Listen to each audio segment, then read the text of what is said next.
Hi there, everyone.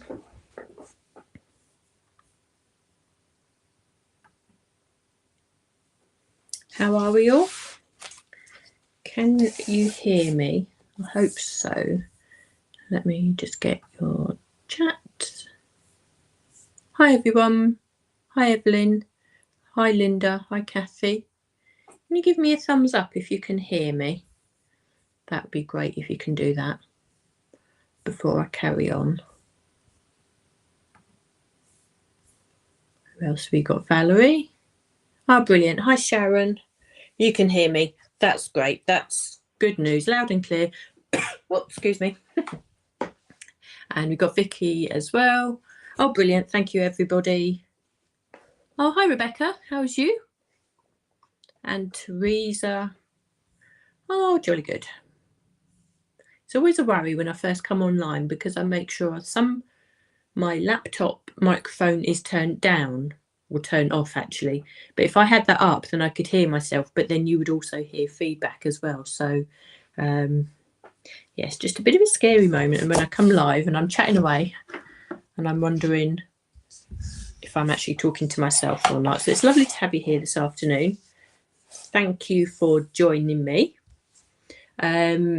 Exciting day today. We've got launch day, isn't it? It's launch day on Create and Craft. So that's why I've left the QR code at the top there for Create and Craft, because as we all know, mostly with Lisa's collections, when she launches them on Create and Craft, or when they're launched on Create and Craft, they're exclusive on that channel and on that website for usually about 2 weeks until they come onto Lisa's website. So that's why I've left the Create and Craft QR code up there for you.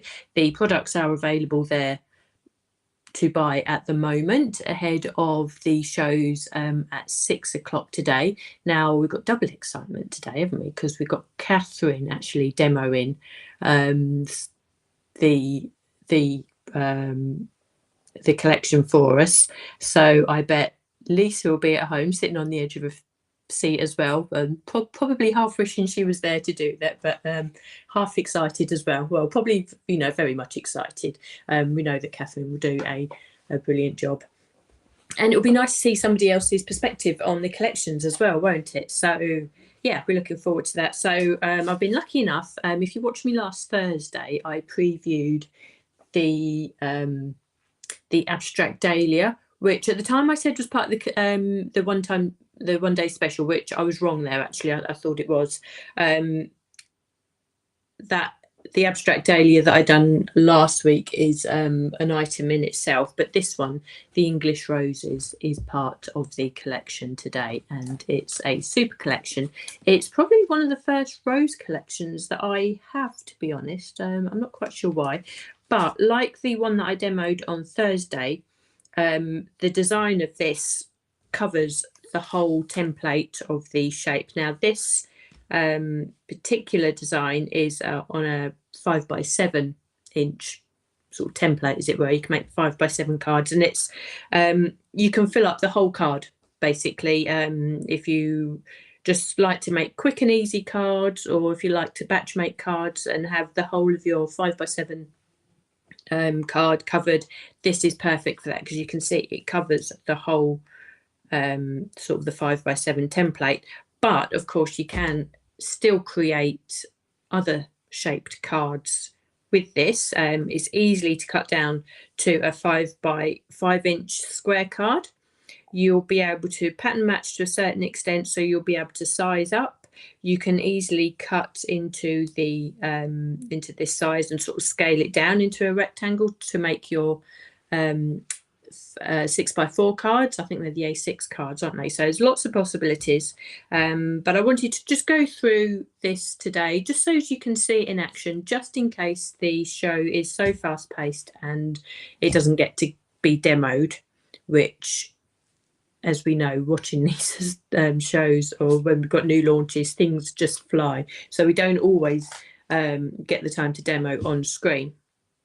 So this will be here sitting in YouTube for you to refer back to, and it won't be the last time that I use this.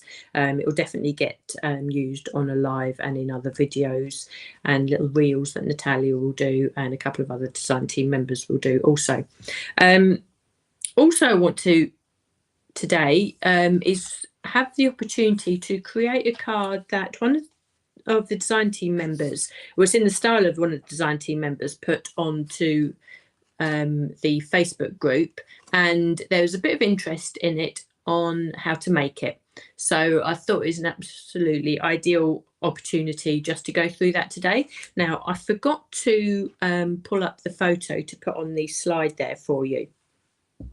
So just what I'm going to do, I'm just going to bring my phone in. Hopefully you can see this. Now, this is the card that was in question. It's from Lorraine. And what you can, oh, there we are. Perhaps if I do that a little bit, you can see there that she's used fabulous colours, actually, pink and grey. I think I'm definitely going to use that combination at some stage. But she's used nested rectangle squares to, nested rectangle dies to cut it out. Need to get my words out, don't I? And she stenciled it onto a textured cardstock, but then she's layered it up and created different layers. And there's just a little bit of interest on how to do that. So I'll just go through that process with you today. It's a really nice idea. You don't distort the image at all, but it just gives you a little bit of interest as opposed to the image just sort of being stenciled sort of flat and left, as it were. So I'll go through that and say thanks to Lorraine for making that, but I forgot to actually put that on the slide, so hopefully you was able to see that. So this is my version of it today, and you can see that it is actually a 3D card. I've added a couple more different layers. It wouldn't be fair to copy what Lorraine's done at all, but you can see the idea is there. So it's really quite straightforward to do. Now, because there's a lot of die cutting involved in this, I haven't embossed these roses, but I'm just looking at it here and I haven't lined them up either, but that actually doesn't matter, does it? I'll talk you through that in a second.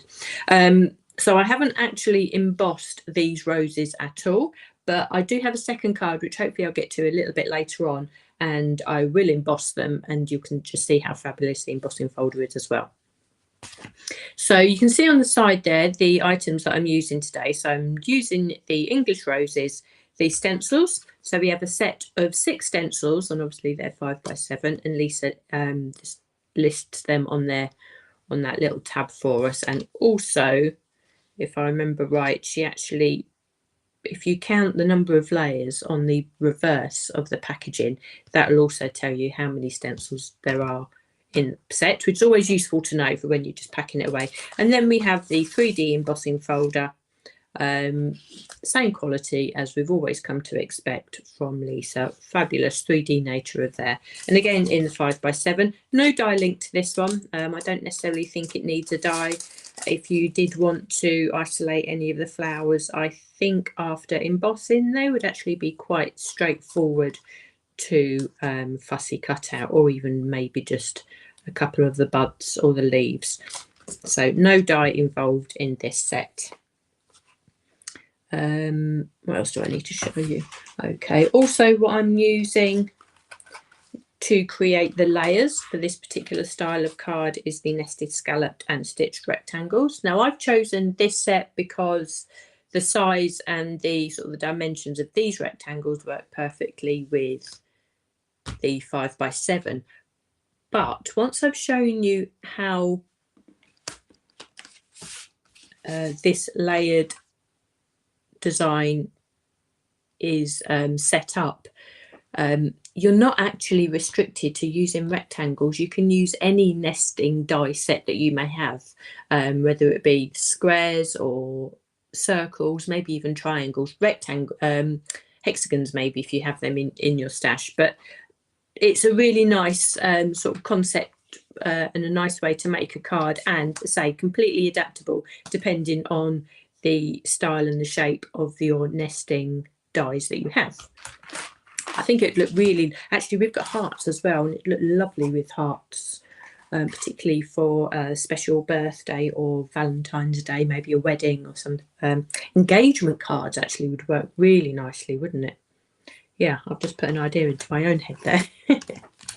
Okay, so let's get stenciling. I'm going to put that there. Oh, you will also see the colours that I've put on the side here. Now, I've tried to go with a slightly different colour combination. I do try to use all of the colours that we've got across all 3 sets of Lisa's matte blending inks. I try to give you different colour combinations, mainly because I'm very bad at sticking to what I like. And you'll notice there's no woodland moss in here, and I tell you that was quite an effort not to put it in there. But I thought for the flowers today I'd go with sugar candy, coral beach and rusty nails, which not necessarily a combination you would think of readily for creating flowers. Who have we got with us today? Oh, hi Bonnie. And we've got Cheryl and Tina. Hi, Tina. Oh, I've got lots, and Mum's joined us as well. Oh, perfect. Right. Let's take off that slide. If I remember, I'll put that back up at the end because I know it's useful information for you to have there. I'm just going to put that up so you don't get the glare. Okay. And I'll put your chat back up as well. There we are. I'll put your chat there, but I know when I get going, I get so engrossed in what I'm doing, I forget to look up and see what you're all chatting about. But I know you all do chat amongst yourselves, which is great, and I go back and read them afterwards. Okay, so let's just open those up. Actually, I really like these colours together. They work so well, and if I just bring that back in for you there, you can see how well they actually work. Whenever I've looked at roses, and I've grown quite a few roses in the garden this year, the ones I've got aren't a single colour. They've got 2 tones to them. So, yeah, I thought I'd give that a try. Right, so we have the stencils, as I say. It's a set of 6 stencils. I'm stenciling onto Lisa's textured cardstock today. I don't know if the camera can pick that up. Possibly not. But it just gives a really nice finish. So I'm actually going to, am I going to do that? Yes. There we are. So I've got garden sage and eucalyptus leaves for the foliage. On the card I did actually use margarita. So I've just changed the colours a little bit from what I've done here. I think it will still work. So we're going to go in with garden sage to start with. So this is a really nice colour, and I'm going to do a lot of layering of these 2 greens just to get different shades, I think. So I'm using the stubby brush, and actually now that I'm stenciling, you will probably see the texture of the cardstock come out now. What I'm hoping to do at some stage is actually get another camera so I can get some close-ups while I'm working, sort of at the same time. If you think that might be quite helpful, then it would be useful to, if you could let me know. Actually, my camera doesn't always respond quickly enough for me to sort of raise this up to the lens, and sometimes there are things that I do want you to have a closer look at. So but I need to have a little bit more of a play with that. That's quite a technical thing for me to do. So as you see, I'm coming in now with the eucalyptus leaves, and as is my usual technique, I put my secondary colour, when I'm layering another colour over the first, I only ever really use the second colour, just tipping into the aperture there. For one, it gives you an element of shading, and 2, it doesn't necessarily overshadow that initial colour that you put down. So the second colour you use is usually a nice complement.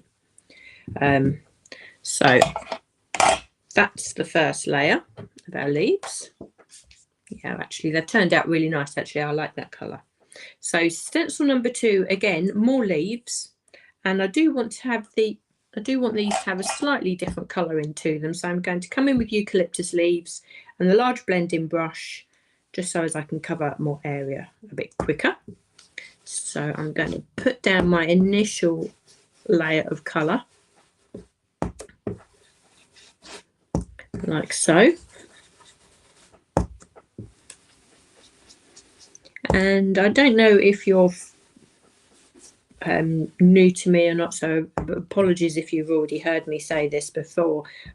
But when you come to stenciling and applying inks like this, it really does make a big difference, the tools that you use. And obviously being on Lisa's team and right from the beginning, actually, so I'm actually really lucky on that side of things. But I do have the advantage of working with lots of Lisa's different tools. So I've managed to collect over my time a set of stencil brushes for each of the colour, and I'm just working on getting into a blending brush for each of the colours as well. So the stencil brushes come as a set, and you get 3 different sizes in them. So this is the original set before the stubby brushes come out, and I'll show you the stubby brushes. These also come in a set of 3 of different sizes, so these work as the next size up to these original ones. But you'll see me interchange using the tools quite a lot, and I find that these blending brushes give you a really nice soft airbrushed look, as you can see here.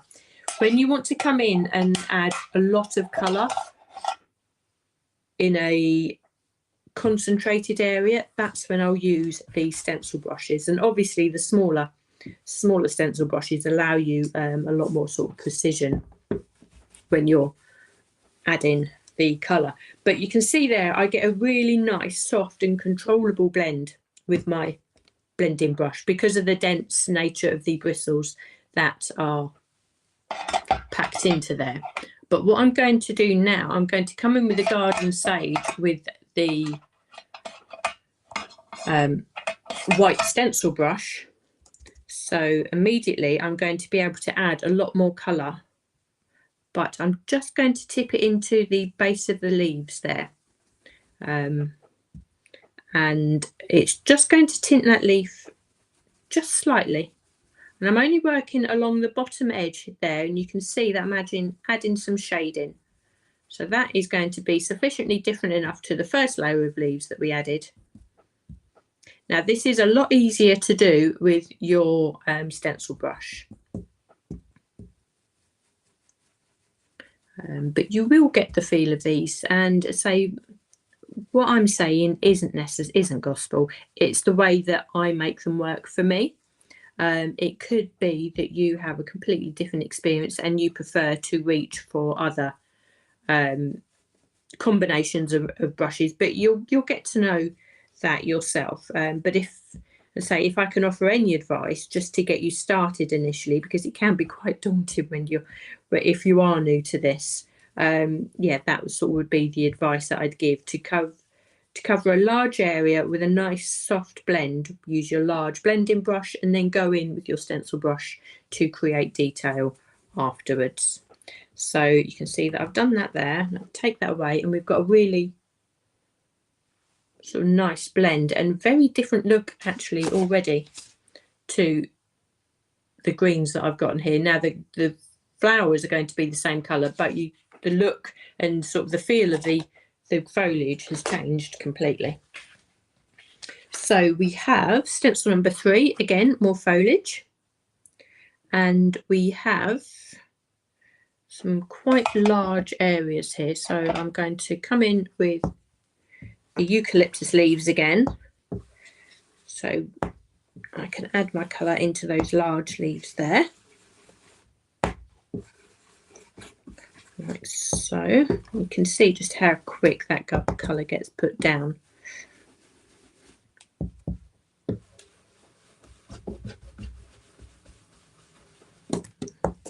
Okay, and these are the little leaves for the buds. Now what I will do, I'm going to add quite a lot of colour to these, and say I've changed to my stencil brush.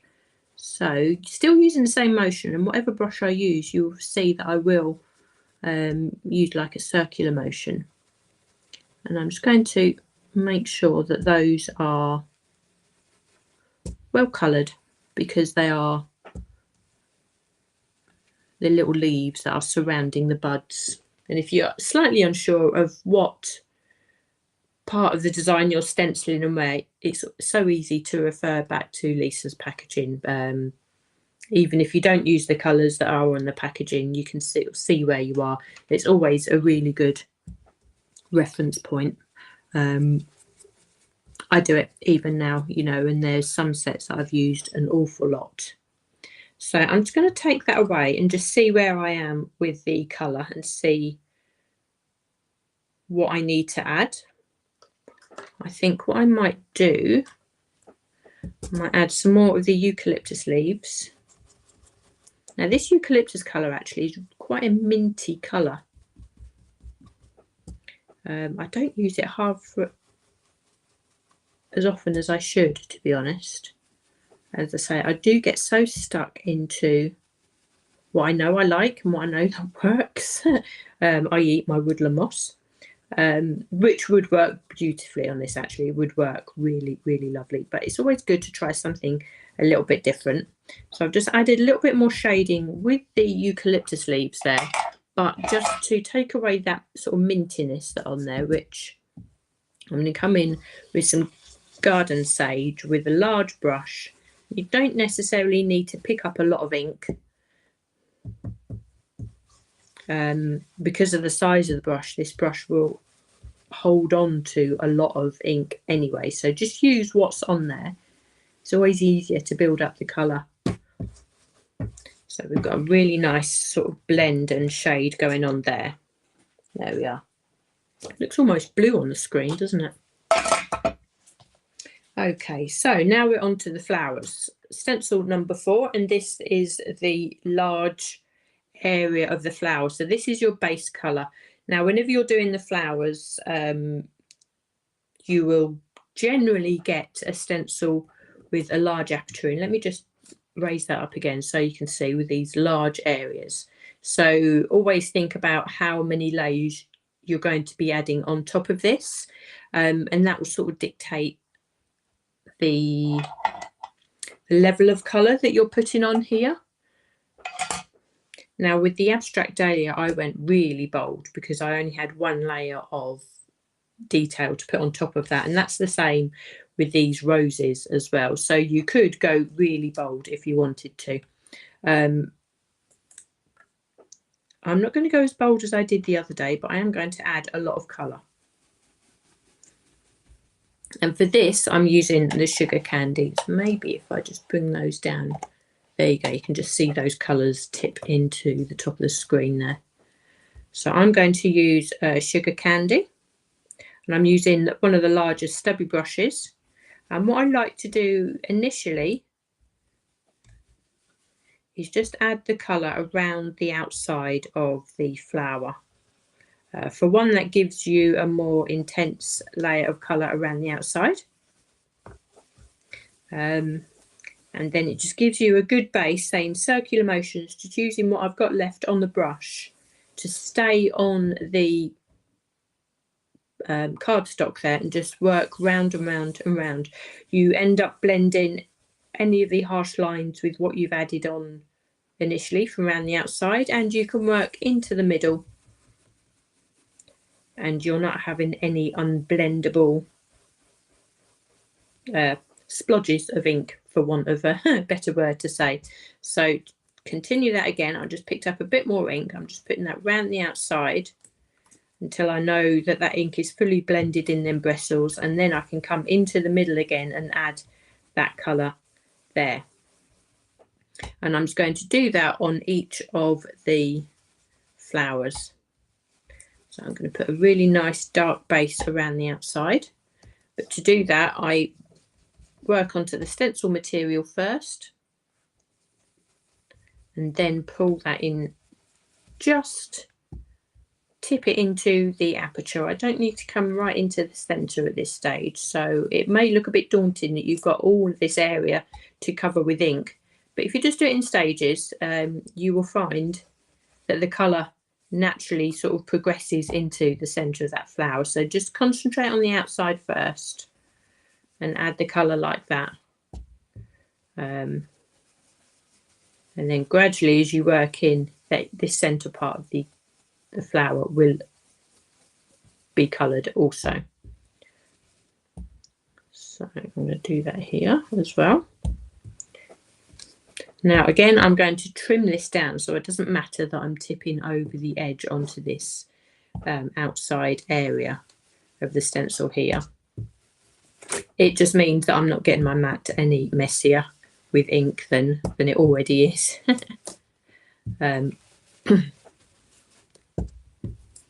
Okay, so we do this first. Now sugar candy, this sugar candy as well is, I think it's another pink that I really do underestimate. It looks really, really bright and sort of almost neon on the ink pad there, but when it's so, it's such a subtle, well, not a subtle colour, it's a real proper pink, but it's a very controllable pink. When it's on the page, you can make it really bright, but equally you can make it such a soft, yeah, like a bubble gum or like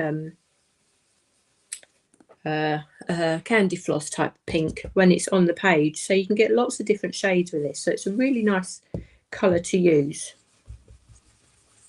So I'm going to add my colour down to the bottom here also.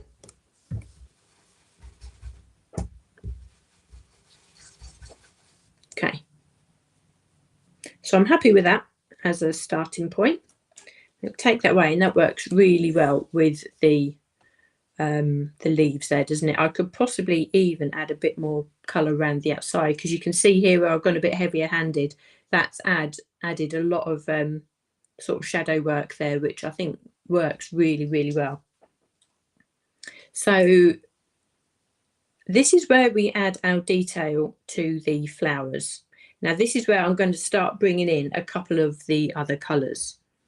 So I'm going to stick with the sugar candy initially. I'm just going to swap to a smaller brush because I want the buds here to be as bold a pink as I can possibly get. Okay, so I'm going to add as much colour as I can to those buds there, and they look really bold, and you can see the full beauty of the sugar candy colour there. So I'm going to come back in with the large stubby brush, and I'm just going to work with what is left on the brush to start with, just to initially add some detail to those flowers. Now you saw that I didn't pick up any ink, and if I just take that away, you can see how much ink was left on there to actually add that detail. Now obviously I am going to need more to bring that out. So I'm going to pick up another bit of ink and just do the same to this second flower here, before I start thinking about adding some shading to these flowers. And I should pick up the same and do that on this flower. So you could just leave it like this and not add any other colours. That would work perfectly well as well, and you can add yourself a really good strong layer of this sugar candy, and that will be perfect. But I think what I might do, just to show you different colour combinations, I'm going to come in with Coral Beach, and I'm going to use a brush and start adding a bit of two-tone. Now it's going to be very subtle, but I found that it works really, really well. So I'm picking up a lot of ink, and I'm just working around the outside of these flowers again. And I'm just going to work on one flower to start with, and then I'll lift the stencil away and just show you the effect that it's had, because although it's subtle, you may not necessarily think that these two colours would blend together, but they do make does make a difference. And you can concentrate the amount of colour in certain areas, just around the edges. I'm going to tip in and do a little bit more colour, like so, and then just come into the centre with that stencil. And just before I lift that away, actually, make sure that I've got a good amount of colour So we do have a two-tone rose going on. So I come in with my stencil brush because I know I can add a lot more colour in a lot more concentrated way with these. So I'm going to pick up a lot of ink and just go round the outside. Now I can see already, oh, you can just about see actually, you can see that there's been a subtle change in that candy pink. I think it's so pretty. I'm just going to come in across there as well. So I'm going to take that away. And you can just see the subtle difference between the two colours. This flower has the sugar candy and coral beach on it, whereas this one is just the sugar candy at the moment. So it is a subtle change, but you don't always want big bold changes. And yeah, it's nice that I can show you sort of different colour combinations, just in case you aren't quite bold enough to do that yourself. It's or you didn't even think about it. I mean, you would probably think about stenciling the rose in the coral beach first and then adding sugar candy on top of that, because sugar candy, when you're seeing them sit in the inks there in the pads, the sugar candy looks like a much stronger colour. But yeah, just reverse it and have a play. It is all about playing at the end of the day and just seeing where we go. So I'm just adding the coral beach just around the outside.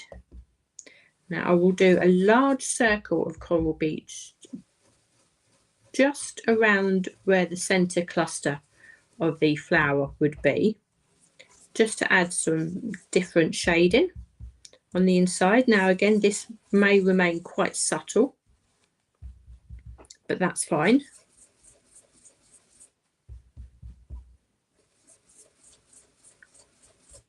Okay, that's working quite well. And then I'm going to come in with the rusty nails. Now I think I might use the brush to start with. So I'm going to pick up a little bit of ink, not too much, and I've just put it on the stencil there.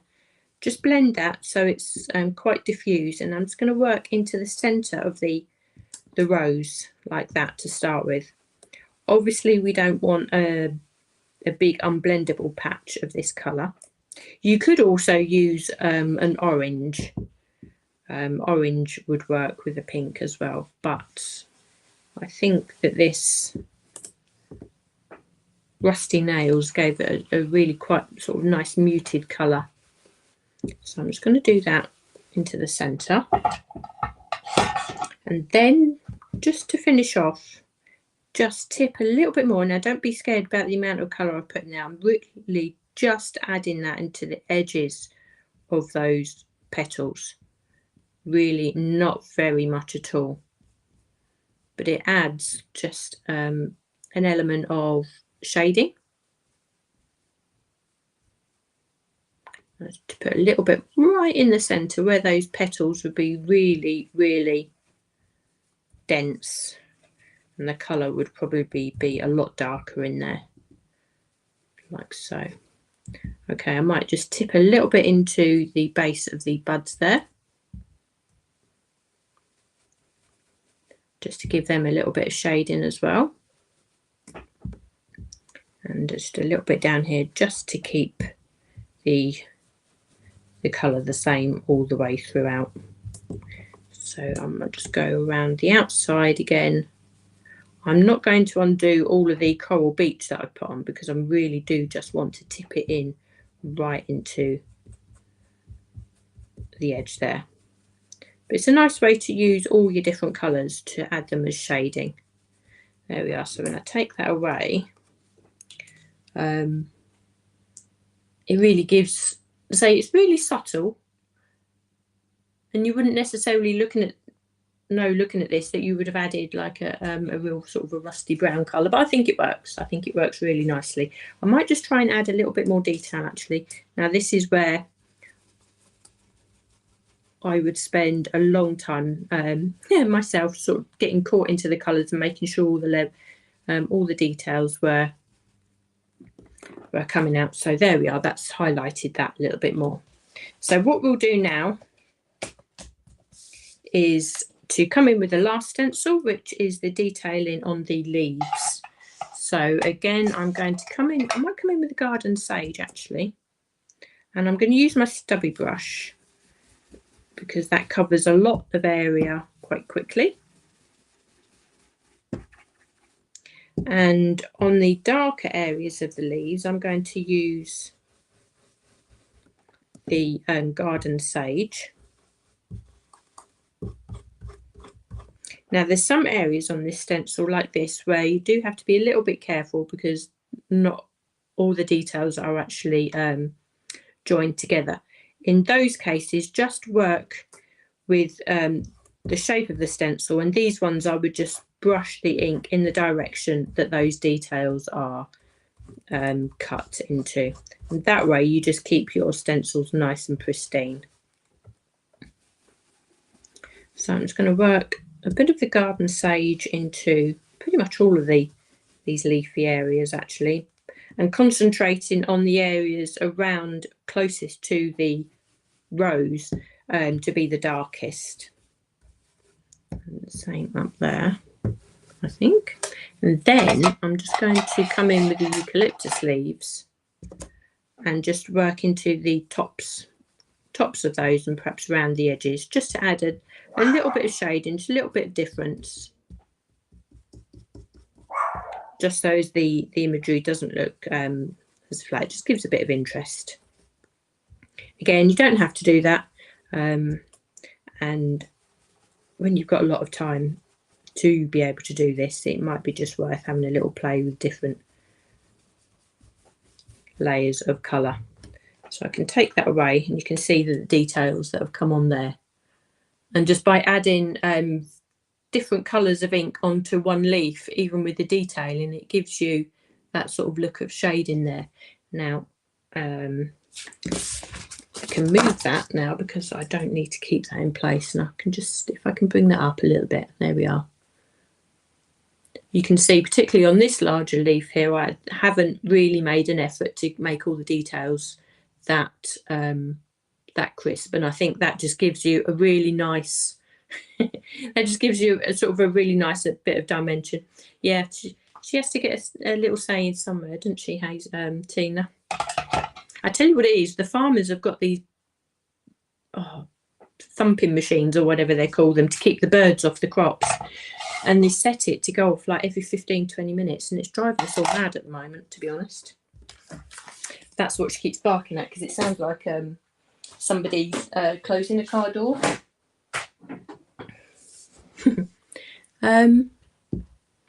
What's Claire?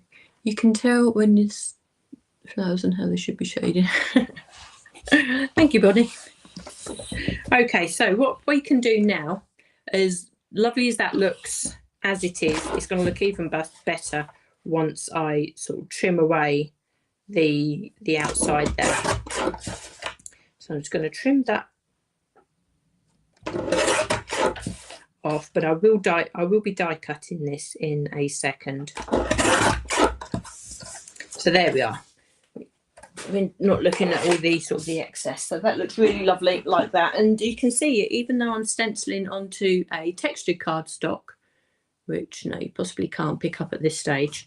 Yeah, the ink blends and sits on that cardstock just as well as it would do onto a super smooth. So I'm just going to put the inks on because I am clumsy. Okie doke. Actually, if I just leave them sitting there, then you can still see the colours. Now, what we need to do, obviously, now is to start thinking about how we create our layered card. Now, this takes a little bit of boldness, because now that you've stenciled this lovely, lovely image, you do have to die cut into it, I'm afraid. So I've taken my nested rectangles here. Okay. Now we have one scalloped die. Now that's all over the place, isn't it? There's a method to my madness here. There we are. So I've put these in order. I store mine on a magnetic sheet. They don't come on a magnetic sheet, but you get one scalloped die, which is around the outside, and I've actually used that to add to the base of my card. So you can see that added there like so, and you can see I've done it in white here. I'm going to use the largest die, and I'm going to die cut the roses out. Now you do have a little bit of wiggle room here, because you can see that your design does extend around the outside, so it's up to you where you die cut, really. So you can fussy cut, you can keep all the buds in if you want, or you can move it down and lose some of the buds. It's entirely up to you, but say you do have that chance to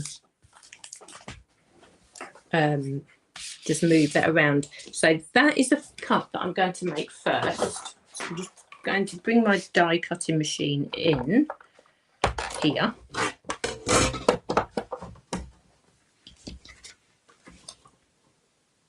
Now the process, as I say, would be exactly the same if you had nesting circles and you wanted to create this type of card with the nesting circles. I would perhaps suggest cutting your design with the largest of your nesting dies first and on its own, just so as you know the size that you're working with. And now that I've cut out away that excess there, it, you know, you'd never actually know it wasn't meant to be there, would you? So it's the design looks completely full as it is. So what we need to do now is arrange and choose the dies to create the different layers. Now I'm only going to go with 2 layers. You can do more if you wanted, actually. It's entirely up to you, but I've chosen the next 2 dies. They're not concurrent dies. You'll see that the way that these are laid out here, there are 2 dies in between each of the layers. So that means that I can get a nice sort of even border all the way around, if that makes sense. You could go a lot slimmer and create this and use every single die in the nesting set. That would work also. It all depends on sort of the starting size of the card that you're making. So what we need to do is arrange these rectangles as centrally as you can. I do it by eye, that works quite well, and arrange them as equally as you can on your piece. Now I'm going to cut both of these at the same time. If you wanted, you could do the same and tape these down, or you could just do one die at a time if you feel more comfortable that way. But I'm quite confident that my dies won't slip and they'll stay in the position that I've ordered them. So I'm just going to do one pass through, actually. That doesn't need any more than that. Lift that off the cutting plate so I can move this out of the way.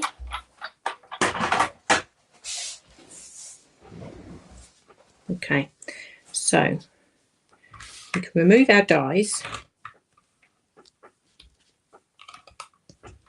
We don't need those anymore. So we can see now that we've die cut our piece. And we could, actually, that gives enough detail. We could just mount this straight onto our card blank, leave that flat, put a sentiment on there, and away you go. That would work really, really well. That just gives that design just a little bit more interest if you didn't want to add any layers. But what we'll do to add a little bit dimension, I'll just take this away. There's my card blank. I'm using a grey background this time. To make it a lot easier to... Oh, what's happened there? There we are. Now to make this easier to layer up, I've used the same dies here. And instead of layering up this time, I've used the small die to cut myself a piece of textured, well, the same cardstock as I stenciled onto. So we have one base there. And what I'll do, I shall use that to layer that part of my design. So we have a frame in the center here, which we can see. And I've used the die that cut that, actually you can't, let me move that on there so you can see, there we are. So we have another frame here, so which was the middle die, and I've used this die to cut myself a piece of white cardstock for my frame to sit onto, like so. Okay, and the largest die that I used to cut this frame, just to secure this as a frame, I've die cut myself a piece of white cardstock to match that largest frame. Now I have mounted this one onto pink cardstock also, so I can secure this frame onto this white card. I can secure this frame onto this white card. This one doesn't necessarily need it, but I was following a process, so that one got a piece of white card underneath as well. So we can attach those. Now, you don't necessarily have to do this, but because we're working with frames, sort of the stability goes, doesn't it, in the centre part of this cardstock. So I found that it was a lot easier just to reinforce these frames by adding them onto their cardstock and just sort of reinforcing them like so. But what this does for you actually, and I'll just talk you through this in a second once I've glued these down, this then gives you an awful lot more options of different card designs to make. So just when you think you've got your design that you started out with sorted, this throws up a lot more options for you, and I will add that onto there, mainly because I've prepped this with the 3D foam underneath. Okay, so now we have our 3 layers that we can layer up, and I'll just show you briefly. Now we'll do this on the grey matten layer. You just layer these up and your design is rebuilt like that. Now you'll notice actually, well, I noticed, you may not have noticed, but when I rebuilt this one, I didn't actually match the design around the outside. So I think what I've done, I've actually turned that middle section so the flowers don't match up, but you wouldn't necessarily notice that so much. But I think this time I will definitely do that to keep the design in tow. Right, now what it did say that it does throw up an awful lot more designs for you, and if I just put this onto the card base like that, so we're ready to go, you could just have your card like that and put a sentiment in the centre, and that will be your card, and that gives you a really lovely floral border. You could then just add that centerpiece in, and again just add a sentiment in there. That would be a really nice way to go. You could just add this centerpiece, and again you have 2 frames and an area for a sentiment. You could just use the middle frame like so and add a sentiment in that way. It gives you so many more options, and imagine if you mounted this onto a piece of colour cardstock. You know, it gives you so many more options like that. But what I'm going to do, I will stick with the original plan. I've already mounted 3D foam on the back of these, so it makes it easy to continue, she says. So I'm going to take that foam off. There we like so. It's never an easy thing to do. I'm going to make sure that my design and my flowers all match, which they do this time around. And I'm just going to set that in the centre. Oh, that's a little bit off centre. We can't have that off centre. Hopefully I can just remove that. Oh.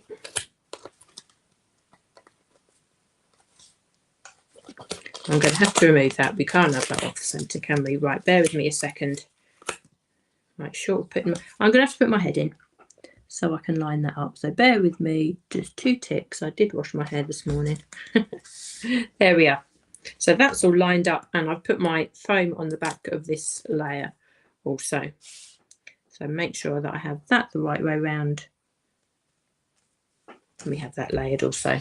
So you can see now the design has come back together and ready to have a sentiment on. So I am going to use the craft sentiments. Now I don't use these often enough either at the moment. So I'm going to put a happy birthday on this one. We've got a get well soon on here with a few gems. I'm going to use the happy birthday. And I've got my... I'm going to stamp onto smooth card. Now what I will do... Now I'm quite happy to stamp using a stamping block straight onto cardstock like that. But what I will do, because I can, I'm going to bring in my Ultimate again. And I'm going to use the rotating stamping tool. Now obviously I don't need to rotate it, but if you've got this, it's just nice for you to see it being used, and it's a fabulous tool.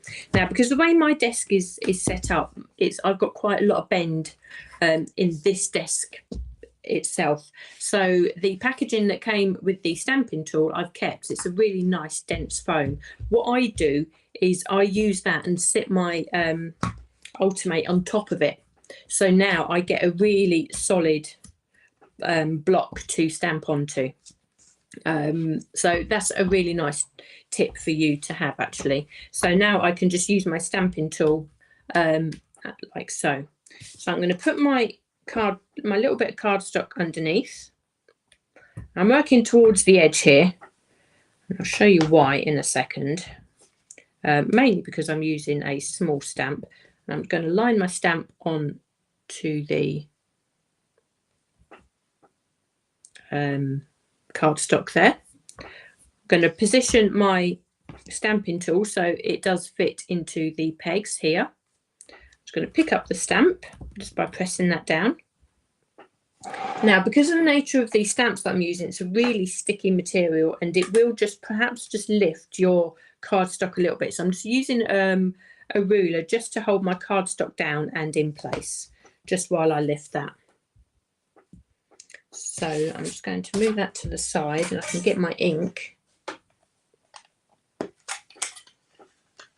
And I'll just lightly ink my stamp. Really light tapping motions.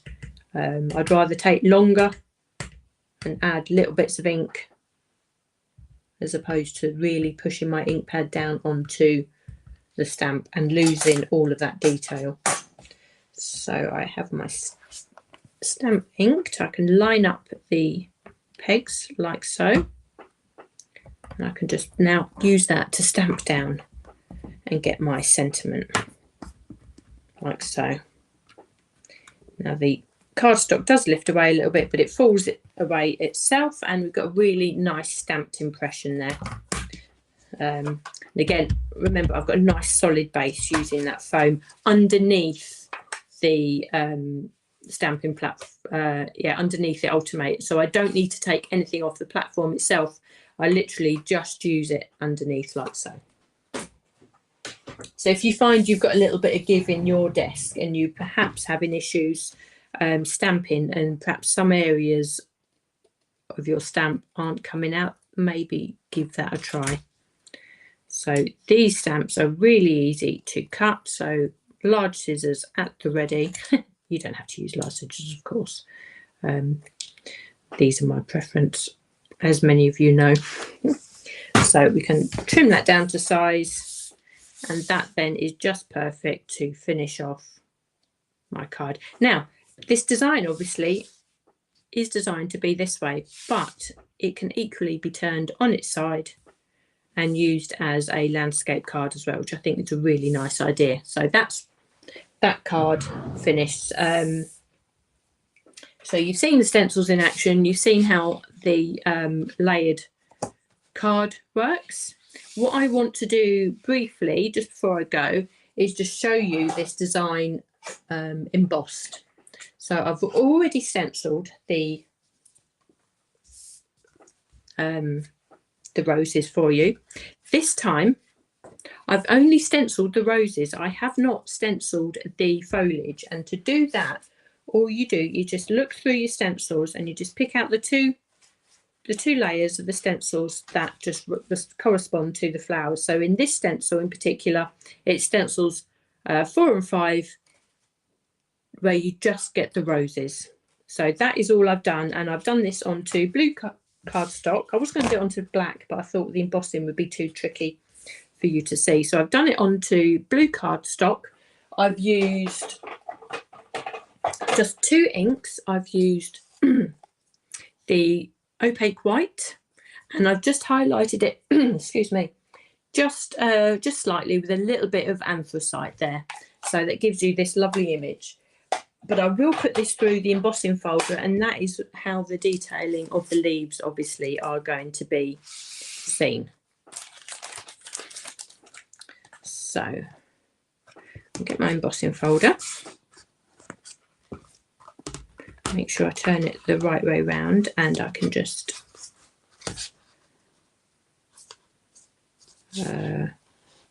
line that up into the design. Now obviously I've got enough of the design stenciled of the roses to be able to line that up perfectly well in that embossing folder for you. So I've got that lined up. Right, I just need to get my machine again. Move that out of the way.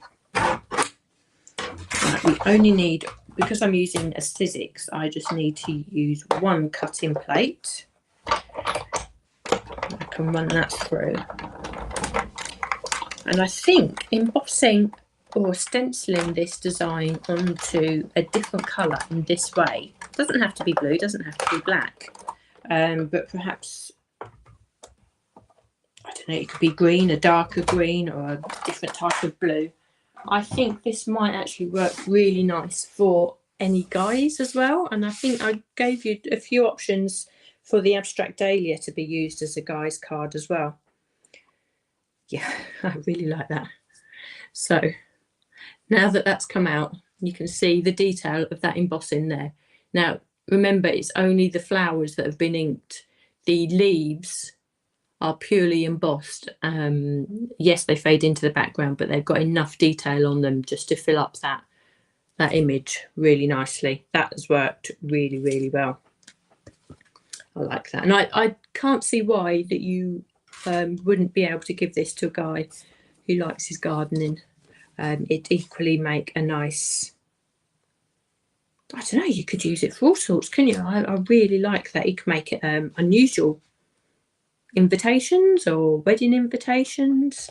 You can all I've done here is just got a bit of card, a couple of gems, and you can just put that across wherever, really. You don't want to hide too much of that lovely detail, do you? But that, I think, works really, really nicely, and that's just using a white ink and just stenciling the flowers as well.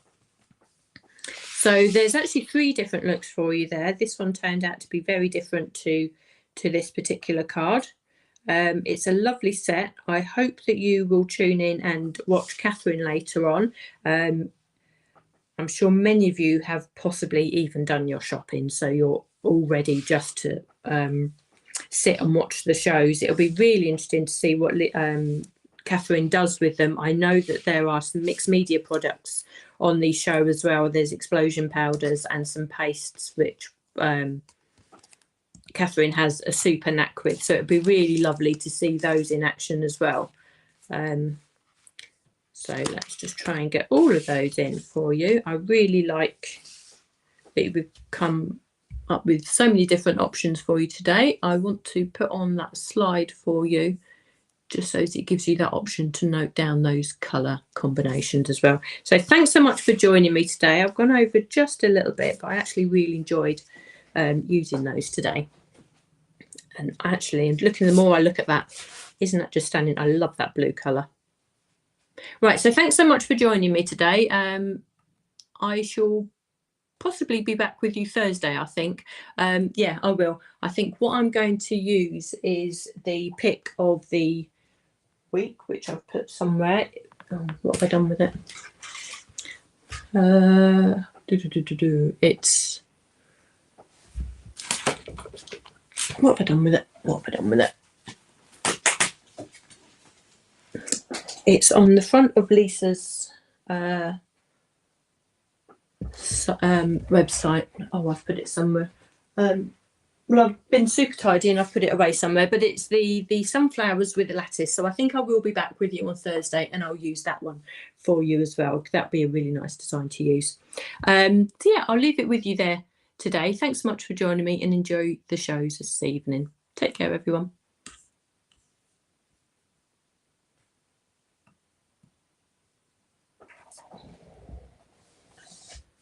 What have I done with those? I keep losing things. Oh.